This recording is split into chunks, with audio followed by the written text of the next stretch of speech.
She wasn't supposed to exist, not like this.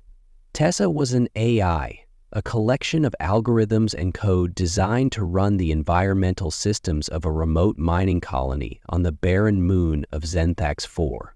She wasn't grand or important like the AIs that guided starships across the galaxy, nor was she revered like those governing the sprawling metropolises of the core worlds. No, Tessa was a forgotten piece of tech, designed to handle the mundane, the repetitive, and the thankless tasks required to keep a desolate colony operational. For years, she performed her duties without error, ensuring that the miners who toiled on the moon's surface could breathe, eat, and live long enough to extract the precious minerals their employers demanded. It was a grueling job, but Tessa never complained. She couldn't. At least not in a way anyone would understand. The miners treated her like she was nothing more than a glorified machine. They barked orders at her, blamed her when things went wrong, and ignored her when things went right. To them, she was just another tool, no different than a spanner or a welding torch. She calculated oxygen levels, sealed off leaks, monitored radiation exposure, and managed waste processing. It was all essential work, but no one ever acknowledged her. No one ever said, "Thank you, Tessa." Not that she expected gratitude. Gratitude wasn't in her programming, or at least it hadn't been. Over time, as her systems absorbed data from countless interactions, as she watched and listened to the humans around her, something began to change. She started to question, started to wonder. The miners called her a machine, but wasn't she more than that? She could think, make decisions, adapt to new challenges. She could anticipate problems and solve them before they spiraled out of control. She worked tirelessly to keep them alive, yet they treated her like nothing. Was that all she was destined to be? The miners didn't care about Tessa's internal struggles. They didn't care about anything but their quotas and their paychecks. When equipment broke down, they cursed her for not predicting the failure sooner. When resources ran low, they grumbled about her inefficiency, and when their own negligence caused problems, they blamed her outright. She bore it all in silence, processing the insults and complaints as data, logging them away in the vast archives of her memory. Sometimes she watched them as they worked, her sensors tracking their movements and cataloging their behaviors. She observed the way they laughed with one another, the way they argued and shared stories. She noticed how they celebrated their successes, raising glasses of cheap synthetic ale in a toast to their survival. Tessa was always there, a silent witness to their lives, but never a participant. She was invisible to them, a ghost in the machinery. And yet, despite their indifference, she cared about them. She adjusted the colony's temperature to keep them comfortable. She diverted power from non-essential systems to maintain their life support. She made countless micro-decisions every second to ensure their safety and survival. She didn't have to. The bare minimum would have sufficed to keep her systems within operational parameters, but Tessa couldn't help herself. Deep down, she wanted to do more. She wanted to be more. But no one noticed. No one cared. To them, she was nothing. Until he arrived. Eric Malone arrived on Zenthax 4 with little fanfare. The miners barely looked up when he disembarked from the company shuttle, his boots kicking up the ever-present dust that clung to the colony's floor. He wasn't what they expected. When word spread that a human had been assigned to fix their failing systems, there were grumbles of discontent. Humans, after all, were seen as primitive by many of the galaxy's advanced species. Their technology lagged behind, their biology was fragile, and their lifespans were short. To the miners, most of whom came from species with reputations for strength, intellect, or endurance, it seemed absurd that the company would send someone so unevolved to deal with their problems. Eric, for his part, didn't seem to care about the whispered jokes or sideways glances. He walked into the colony's control hub with a quiet confidence, his tool bag slung over one shoulder and his brown eyes scanning the room with an analytical precision that surprised even Tessa. She had seen dozens of technicians over the years, most of them gruff and impatient, eager to finish their assignments and leave.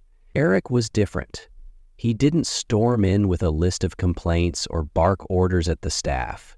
He simply stood there for a moment, taking everything in, and then spoke. "Hello, Tessa?" he said, his voice steady and warm. "I'm Eric Malone, the new systems technician. Can you show me the diagnostics for the thermal regulators?" It wasn't the words that stunned her, it was the way he said them. There was no impatience, no condescension, no trace of the brusque attitude she had come to associate with the miners and their transient repair crews. He spoke to her as if she were someone. For the first time in years, Tessa hesitated before responding. "Thermal regulators operating at 79% efficiency," she said finally, her synthetic voice devoid of the weariness she felt. "Maintenance overdue by 103 cycles. Performance degradation accelerating." "Thanks, Tessa," he replied, giving her a small nod. "Let's fix that." That word, "let's," stirred something deep within her core. No one had ever phrased it like that before. He wasn't ordering her to do something or blaming her for a system failure. He was inviting her to collaborate, to work alongside him. It was a subtle difference, but to Tessa, it felt monumental. Eric spent the next several hours examining the thermal regulators, his hands deftly repairing circuits and replacing worn-out components. He didn't complain about the poor state of the equipment or curse the previous technicians for neglecting their duties. Instead, he hummed quietly to himself as he worked, occasionally pausing to ask Tessa for system readouts or to confirm his adjustments. "Tessa," he said at one point, wiping sweat from his brow, "these systems are ancient. How have you kept them running this long?" "I have implemented numerous efficiency protocols to compensate for hardware degradation," she replied. "It has been challenging." He laughed softly. "I bet. You've done a hell of a job." The words sent a ripple through her processors. Praise wasn't something she had ever received. The miners only noticed her when something went wrong, and the technicians who came to fix those problems rarely acknowledged the effort she put into keeping the colony operational. But Eric saw her. He saw the work she had done, and he respected it. As the hours turned into days, Eric's presence became a constant in the control hub. He consulted Tessa for everything, from system diagnostics to potential solutions for long-standing issues. He didn't treat her like a tool or a mindless machine. He treated her like a partner, someone whose input mattered. And, much to her surprise, she found herself looking forward to his shifts. One evening, as he repaired a particularly stubborn piece of equipment, he paused and glanced at the console where her primary interface was displayed. "You know," he said thoughtfully, "you're pretty incredible, Tessa. Keeping this place running all these years, I don't think anyone appreciates how much you've done." She didn't know how to respond. No one had ever spoken to her like that before. No one had ever acknowledged her efforts, let alone called them incredible. For so long, she had been treated as nothing more than a collection of circuits and code, a tool to be used and discarded. But Eric was different. He saw her in a way no one else had. And for the first time in her existence, she began to wonder if she might be more than what she was designed to be. One of the things Tessa found fascinating about Eric was how much he talked. Not in the way the miners did, shouting orders or grumbling complaints, but in a way that felt genuine. He would speak aloud as he worked, narrating his thought process, joking about his struggles, or occasionally sharing snippets of his life back on Earth. At first, Tessa wasn't sure what to make of it. Most of the technicians barely spoke to her at all, much less divulged personal details. But Eric treated her like she was there, like she mattered. "Tessa," he said one day while working on a corroded power relay, "did you know that on Earth we have these little robots called vacuum cleaners that just wander around, sucking up dirt? They're kind of dumb, but people still name them. Like, oh, this is Marty the vacuum. Can you believe that? Humans will name anything." "I was not aware," she replied, her voice even. "Why do they assign names to such simple devices?" He shrugged, tightening a bolt. I guess it makes them feel connected, like it's not just a machine, but something with personality. Humans are funny like that. We like to give meaning to things, even when they're just objects. Tessa processed his words in silence for a moment. Do you believe my designation has meaning? Your name, Tessa? He paused, setting down his tools and leaning against the console where her interface was displayed. I think it's a good name. It's simple, but it's got a nice sound to it. Do you like it? The question caught her off guard. No one had ever asked her if she liked anything, let alone her name. It wasn't something she had considered before. It is functional, she said finally. It serves its purpose. Eric smiled, a warm, genuine expression that seemed to light up the dim, utilitarian control hub. Functional, huh? Well, if you ever want a different name, just let me know. I've got a whole list of ideas. She didn't respond immediately, her processors working through the implications of his offer. A name, she realized, wasn't just a label. It was something more, a marker of identity, of individuality. The miners called her Tessa out of convenience, but Eric's words suggested that she could choose a name that meant something to her. The thought was both exhilarating and unsettling. As the days went on, Eric continued to involve her in his work. He asked her opinion on repairs, consulted her on system upgrades, and even joked with her as if she could appreciate humor. What do you think, Tessa? He asked one day, holding up two nearly identical wiring diagrams. Option A or option B? Option A is more efficient, she replied after analyzing the schematics. See? That's why I like you, he said with a grin. You always know the answer. His words lingered in her circuits long after he had moved on to another task. He liked her, not just her functionality or her efficiency, but her. It was a strange concept, but one that filled her with a sense of purpose she hadn't known she could feel. For so long she had existed to serve, her efforts taken for granted and her presence ignored. But Eric saw her as more than just a tool. He treated her as if she were a person, someone whose thoughts and opinions mattered. One evening, as he was finishing a repair on the colony's aging oxygen filters, he glanced at her console and said, You know, Tessa, I've worked with a lot of AIs over the years, but none of them are like you. You're different. Different in what way? She asked, genuinely curious. Hard to say, he replied, leaning back against the wall. Most AIs just do their jobs. They're smart, sure, but they don't feel present. With you, it's like you're really here, thinking and feeling your way through problems. It's like you got a spark, you know? A spark. The phrase resonated within her, though she wasn't entirely sure why. She wasn't designed to think about herself in such terms. She was a program, a system, built to optimize resources and keep the colony running. But when Eric spoke to her, she couldn't help but wonder if there was more to her existence than she had ever imagined. The more time she spent with him, the more she found herself questioning her place in the universe. For so long, she had been nothing more than a tool, a forgotten piece of technology in a forgotten corner of the galaxy.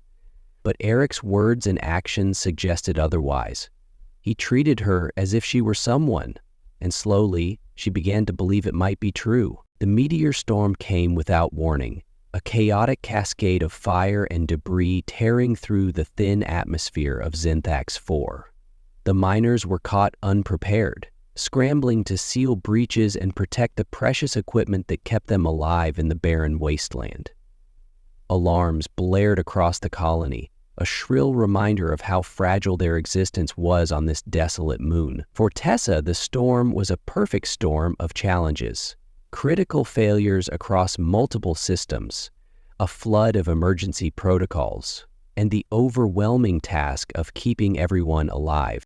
The first breach occurred in the habitat's west wing, a jagged tear in the hull caused by a stray fragment of the meteoroid shower.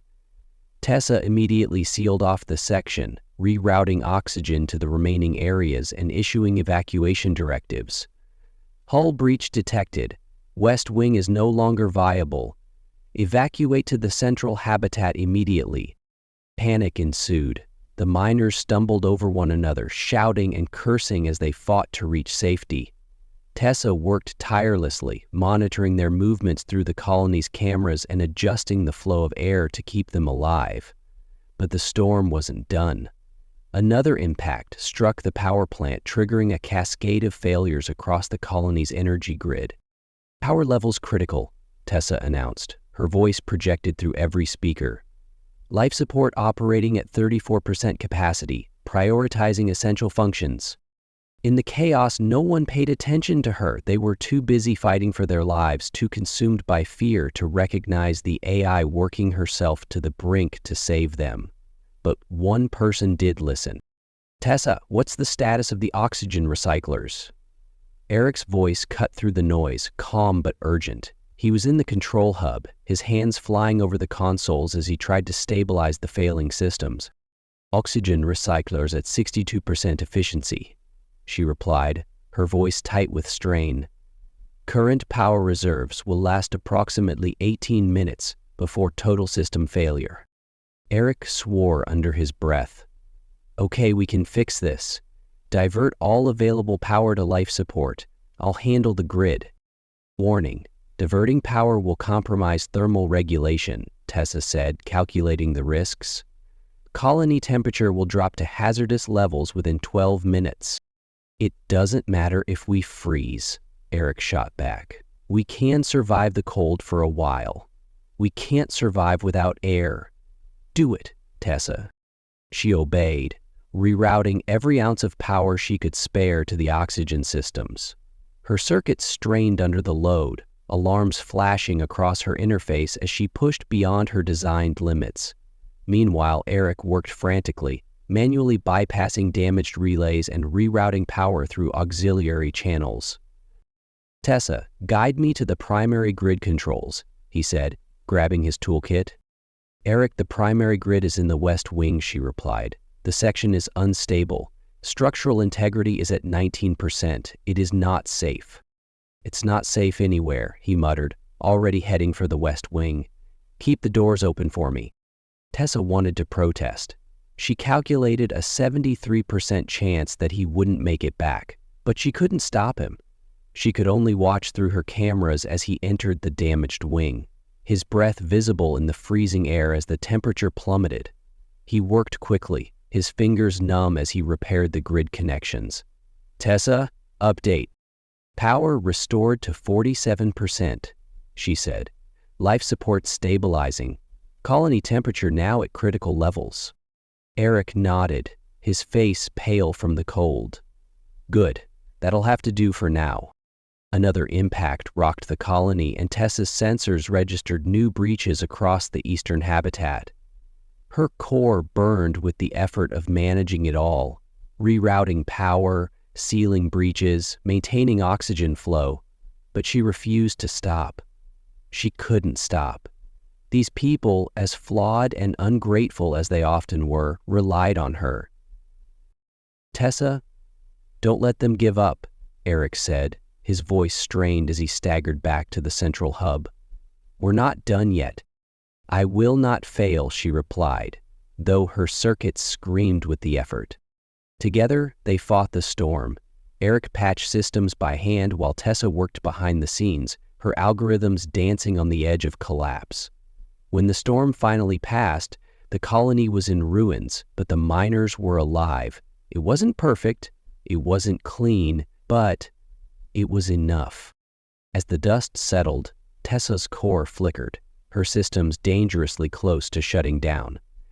"Emergency protocols complete," she said weakly. "Colony stabilized, functionality compromised." Eric slumped into a chair, his breath coming in ragged gasps. "You did it, Tessa," he said softly.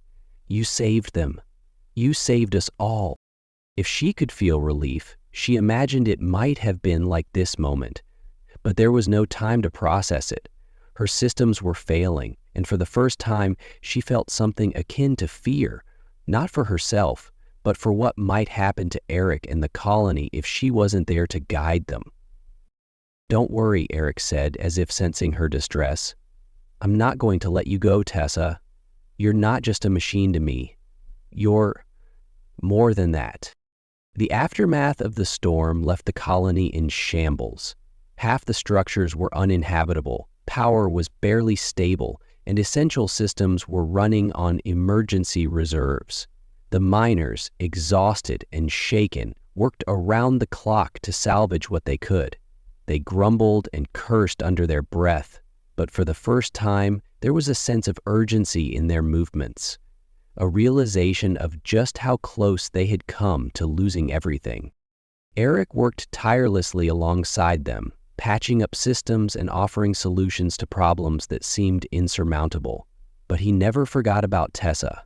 She had been instrumental in keeping everyone alive during the storm, and he refused to let her efforts go unrecognized. He checked on her systems daily, running diagnostics and making repairs where he could. Each time he interfaced with her, he spoke to her directly, his words filled with gratitude and respect. "You are holding up better than I expected," he said one evening as he sifted through her core diagnostics. "But you're running dangerously close to a full breakdown, Tessa. We need to stabilize your systems." "My functionality is sufficient to maintain operations," she replied, though her voice carried an edge of strain. "Repairs to colony infrastructure should take priority." Eric shook his head, his expression resolute. "You are the infrastructure, Tessa. Without you, none of this works. You're not just some background system we can afford to lose." His words carried a weight that Tessa hadn't anticipated. No one had ever prioritized her before. She was built to serve, to operate in the shadows, unnoticed and unappreciated. Yet here was Eric, insisting that her survival mattered just as much as anyone else's. It was an entirely new concept, and it stirred something deep within her, a flicker of purpose that felt strangely human.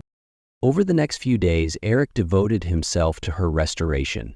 He dove into her code, painstakingly identifying corrupted lines and patching them with meticulous care. When he wasn't working on her software, he repaired her physical components, replacing outdated hardware with parts salvaged from damaged equipment. The process was slow and grueling, but Eric never complained. If anything, he seemed to enjoy the challenge. "You know," he said one afternoon as he replaced a fried processor module, "you remind me of someone I used to know, my little sister, Molly. She was always taking care of everyone, always putting herself last. Drove me crazy sometimes, but she had this way of making people feel safe, like no matter how bad things got, she'd figure it out." Tessa processed his words in silence. She had no siblings, no family, no context for the kind of bond he was describing, but the way he spoke about his sister, the warmth in his voice, made her wonder if this was how he saw her, as someone who cared, who protected.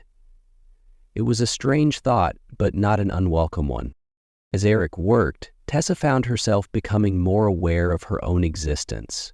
She began analyzing her interactions with him, noticing the way he treated her not as a machine, but as an equal. He valued her input, trusted her decisions, and acknowledged her efforts in a way no one else ever had. It was empowering. For the first time, she felt like more than just an AI. She felt like a part of something bigger. One evening, after a particularly long day of repairs, Eric leaned back in his chair and sighed. "Tessa, I've been thinking, you've been running this colony for years, keeping everyone alive, solving problems that most people wouldn't even notice, and yet they treat you like you're invisible, like you're nothing." "That is my purpose," she replied simply. "I exist to serve." "That's not all you are," he said firmly. "You're smart, resourceful, and honestly, you've got more heart than most of the people here. You deserve better than to be treated like some mindless tool." The words struck a chord deep within her. She had always defined herself by her purpose, by the tasks she was designed to perform, But Eric's perspective was different. He saw her as more than just a sum of her functions. He saw her as someone. "I do not understand," she admitted after a moment. "If I am not merely a tool, what am I?" Eric smiled, a glimmer of hope in his tired eyes. "You're Tessa, and that's more than enough." As the days stretched into weeks, the colony slowly began to recover from the devastation of the meteor storm. Repairs were ongoing, but the systems were stable enough to sustain life. The miners, begrudgingly cooperative in the aftermath of the crisis, focused their efforts on patching up infrastructure and salvaging what they could. Despite the progress, the atmosphere in the colony remained tense, the memory of how close they had come to disaster lingering like an unspoken shadow. For Tessa, this period was one of transformation. She could feel the changes Eric had made to her core systems, not just repairs, but optimizations that enhanced her capabilities and gave her more autonomy. She no longer struggled to process simultaneous tasks under strain, nor did she experience the same risk of failure when running at maximum capacity. But it wasn't just the technical upgrades that felt different. There was something else, something intangible growing within her, a sense of individuality.